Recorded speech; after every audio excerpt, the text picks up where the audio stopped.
Hello everyone. Mumeze mute. Nizere ko mumeze neza rero aho muri hose mu nce zitandukanye z'igihugu, amajyepfo, amajyaruguru, ibirasirazuba, ibirengerazuba ndetse no mu mujyi wa Kigali. Ni Shemsa nk'ibisanzwe ku batanzi rero bakaba ari bashyashya hano. Beg please mukore subscribe kuri channel yacu The Youth TV kugira ngo muzajye mubona ibiganiro byacu bya buri munsi, kuko birabafasha, kuko ni ibintu byiza. Tubagira inama zigiye zitandukanye, tuba ibiganiro by'imyororokere, by'ubuzima n'ibindi bitandukanye. Rero niba utarabikora kora subscribe, ukande ukazogera kari iruhande rwaho kugira ngo uzajye ubona notification mu gihe dushizeho ikiganiro, kugira bitazajya bigucika. Rero nk'ibisanzwe murabizi tubaha ibintu byiza bigiye bitandukanye bibafasha mu buzima bwa buri munsi. Ni nayo mpamvu uyu munsi twahisemo kubazanira ikiganiro kivuga ku mpamvu abagore baca inyuma abagabo babo. Rero impamvu natekereje iki kintu, ariko muri iyi minsi basigaye bavuga ngo abagore nabo ngo baca inyuma abagabo babo. Tukaba twakwibaza ngo ni izihe mpamvu zituma abagore nabo basigaye baca inyuma abagabo babo cyane atari nk'uko byahoze. Ntatinze rero ndabashaka kubabwira izo mpamvu 10 zituma abagore baca inyuma abagabo babo. Twihuse rero reka mbabwire impamvu ya mbere. Impamvu ya mbere ituma abagore baca inyuma abagabo babo, iya mbere rero nababwira ni agahimano. Nk'abantu mwe mukunda ntago nari nashaka, ariko mfite experience cyane ko kugira ngo mbe nakora ibi bintu, cyangwa se kugira ngo mbe naza kubabwira ibintu banakoze research, kugira ngo ntabe nababeshye cyangwa ngo mbe nababwira ibitari byo. Rero ikintu bita agahimano, guys, ikintu bita agahimano kiri mu bintu bituma abagore baca inyuma abagabo babo. Ushobora kwibaza ngo agahimano gatuma abagore baca inyuma abagabo babo gute? Hari ukuntu umugabo yaba yararembeje umugore yahora amuca inyuma, nyine umugore akabura ukuntu abigenza, wenda mwanabiganiraho akaba yakubeshya ukabona koko atakubwije ukuri bikarangira, ukabura ukuntu bigenza, ugasanga nawe at the end nawe aravuga ati reka nanjye mbikore, ko wese abikora. Ari ikintu kandi ni ikintu kitari cyiza pe, kuko ntago aricyo gisubizo. Ntago kuba umugabo aguca inyuma igisubizo ari uko nawe wamuca inyuma, ariko nyine urumva ko nayo iba mu mpamvu zituma abagore baca inyuma abagabo babo. Ko bavuga none se yarabikora, narabimubwiye yanga kubireka, nanjye reka mbikorere, kabikorera agahimano. Atari uko wenda yarabishaka cyane cyangwa uko byari bimurimo, ahubwo kuba ko yabonye n'umugabo yanze kubireka, akavuga ati nanjye reka muhimesha, nanjye reka nkore nk'ibyo akora. Ntago ari ikintu cyiza cyo guhimana, ariko nacyo kiri mu mpamvu zituma abadamu cyangwa abagore baca inyuma abagabo babo. Hanyuma ikindi nababwira rero gituma abagore baca inyuma abagabo babo, abagabo ntago mutetesha abagore banyu. Abagore badateteshwa rero buriya ni ikibazo, kuko abagore badateteshwa nyine akenshi baca inyuma abagabo babo. Ni urugero, umugore wawe yuraje bisanzwe nyine abana babo bakabaganiriza, abagore bisanzwe nta bintu byinshi nyine arabona.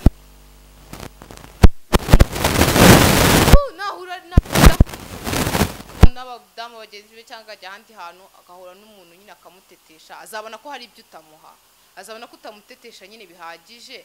Namara kubibona nyine bizarangira aguciye inyuma ku bintu nyine atateganyaga, ariko bitewe n'iki na cya kibazo cyawe cyo kuba utamutetesha.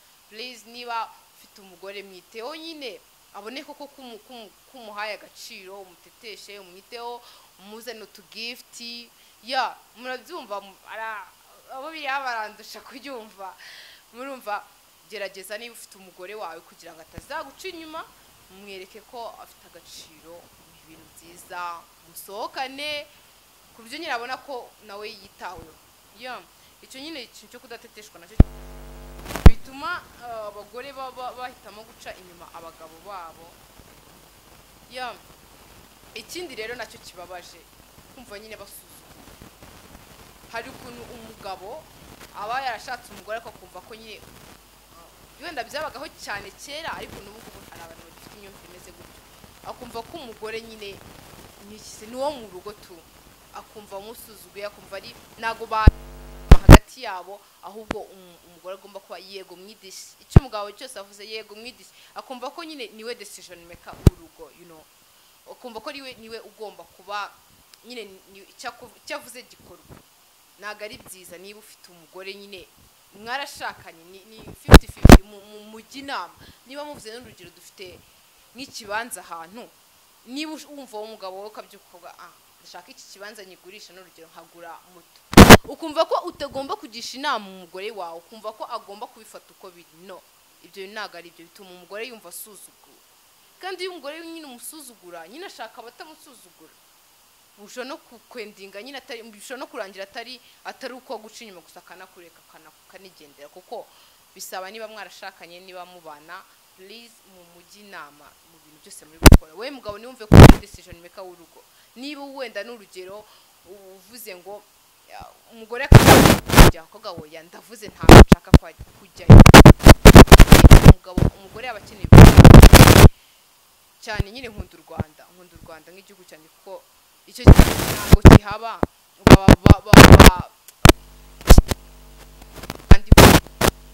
burya rega nuko mutanabiza abagabo, ubundi urugo nyine ubundi urugo iyo umugore ari mwiza afite ibitekerezo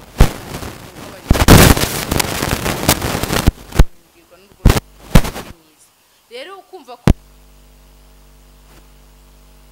imana y'urugo ntago ari byo.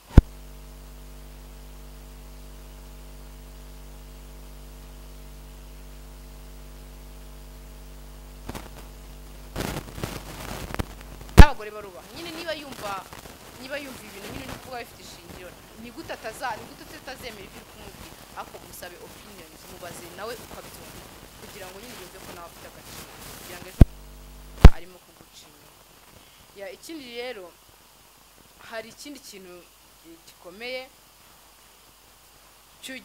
gituma abagore bashimira abagabo babo, kutihangana. Hari abagore nabo batihangana pe, ugasanga umugore ibyo bintu bikunda kubaho baba bafite ingo z'abagabo baba ahantu kuri nyine umuntu ukorera igihugu biba ngombwa ko ataba hafi yayo, wa mugore akatanga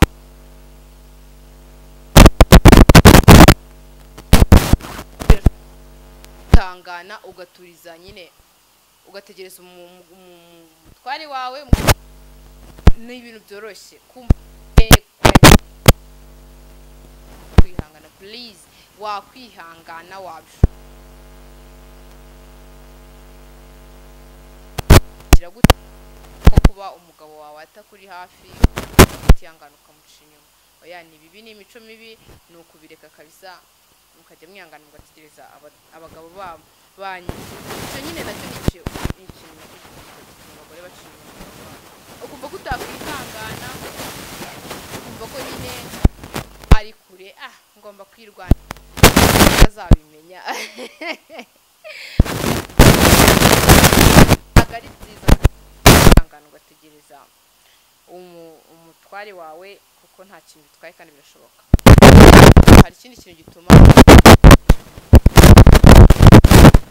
hari kubana n'umuntu utameze neza, ariko uwo mugabo wawe ntatume mubiganiraho nyine ntaki, kazajya ubona ko ari kugucira amarenga ya divorce.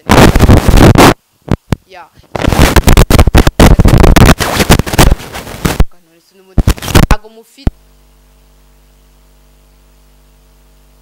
mwese mutegereza twese kugira tuzagabana ubwo rero nyine ntago navuga ko mamubanye ibyo bintu byo guca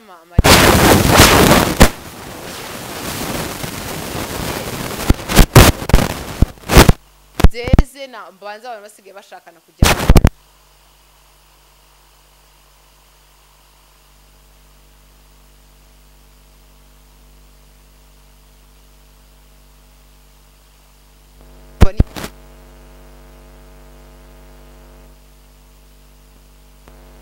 ibintu nabyo biba ngo imbarutso y'abagore baca inyuma abagabo babo. hanyuma rero ya icyo ngicyo cyo ni ikintu gikomeye. Please nyine niba wumva n'umuntu, niba wumva utakikunze umuntu cyangwa mubikore nyine, mwerure, muganire ko mwakwigira nyine nkaho buri wese akabaho abara umuntu, ahubwo yangiza akumva ko icyo yakora ari ukumuca inyuma. Ni ibintu bibi. Mugerageze badamu,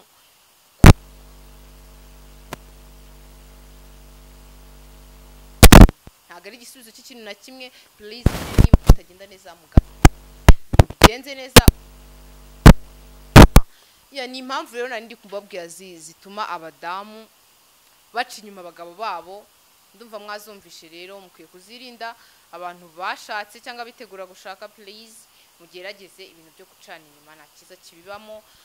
Nkuko twibanze ku badamu, mwigire kuri iki kintu, ujye kure y'impamvu zatuma uca inyuma umutware wawe. Niba wumva bibaho ukabona n'umuntu ariko akagira igihe ukumva ntabwo kibashije kubana nawe, please nyine preparing instead yo kuba wamuca inyuma, ubana n'umugabo ugiye guca inyuma ujya abonane n'undi, ni ibintu bibi cyane.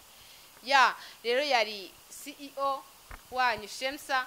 Hanyuma rero icyo nababwira, mukomeze murebe ibiganiro byacu ko ni ibintu bibafasha. Ikindi nabasaba, mujye mushyira muri comment ukuntu mwabonye ibiganiro byacu, kugira tujye tureba ikintu twahindura, na support yanyu bikenewe cyane. Mu kiganiro cy'ubutaha, ndabakunda cyane, naho utaha. Bye.